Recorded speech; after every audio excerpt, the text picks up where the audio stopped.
Hello बच्चों, आइए question पढ़ते हैं। Three vectors which are coplanar. Coplanar vector है।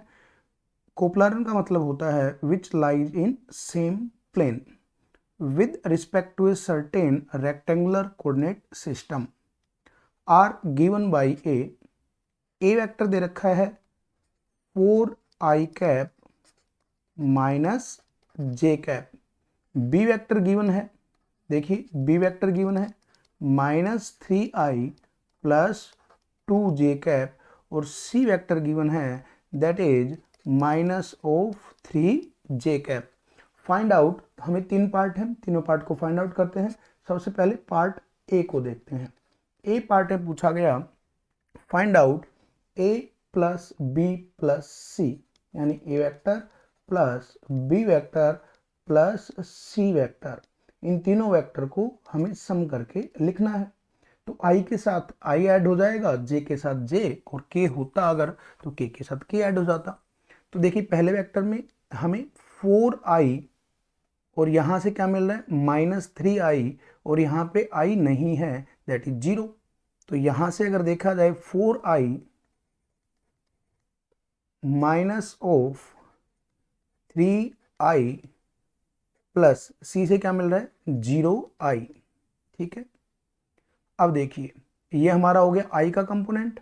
अब j के लिए देखिए कंपोनेंट क्या बच जाएगा हमारे पास। j के लिए कंपोनेंट आ जाएगा प्लस j के लिए -j, फिर +2j एंड -3 ऑफ j। इनको सोल्व कर लेते हैं। तो a plus b plus c will be 4i minus 3i plus 0 that is i। फिर देखिए क्या बच रहा है 2j और -4j, तो माइनस ऑफ 2j ये हमारे पास हो जाएगा a प्लस बी प्लस सी। इसको हम कोई वेक्टर p वेक्टर ट्रीट कर लेते हैं। सेकंड पार्ट पे आ जाइए। सेकंड पार्ट में पूछा गया है a vector plus b minus C vector. तो देखिए इसको सोल्व कर लेते हैं। a वेक्टर गिवन है 4i minus J, 4i minus J plus B vector. Plus B vector हमारे पास है -3i प्लस ट्वाइस ऑफ जे, और c माइनस करना है तो माइनस माइनस +3j हो जाएगा। तो देखिए माइनस ऑफ किसका हमें करना है -3j। तब इसको सोल्व कर लेते हैं। 4i माइनस 3i, तो ये हमारे पास आ जाएगा i कंपोनेंट, -j यहाँ से देखिए, और ये +2j और ये +3j। तो 3 + 2 5j minus j that is +4j। तो ये सेकंड वेक्टर आ जाएगा, और इस वेक्टर को नाम दे देते हैं कोई वेक्टर q वेक्टर। तो थर्ड पार्ट में आ जाइए। थर्ड पार्ट में पूछा गया find the angle between a plus B plus C, यानी जिसको हमने क्या माना है p vector that is p vector, and a plus B minus C that is q vector. इन दोनों के बीच हमें एंगल फाइंड आउट करना है। तो किन्हीं भी दो वेक्टर के बीच एंगल फाइंड आउट करने के लिए उन दोनों की डॉट प्रोडक्ट सोल्व कर लेते हैं। तो डॉट प्रोडक्ट होगा magnitude of p magnitude of q into cos of theta, where cos theta will be where theta is angle, if theta is angle between these vectors। तो cos theta is equal to आ जाएगा यहाँ से dot product of p and q divided by magnitude of p and magnitude of q। तो सबसे पहले इन दोनों की dot product निकाल लेते हैं।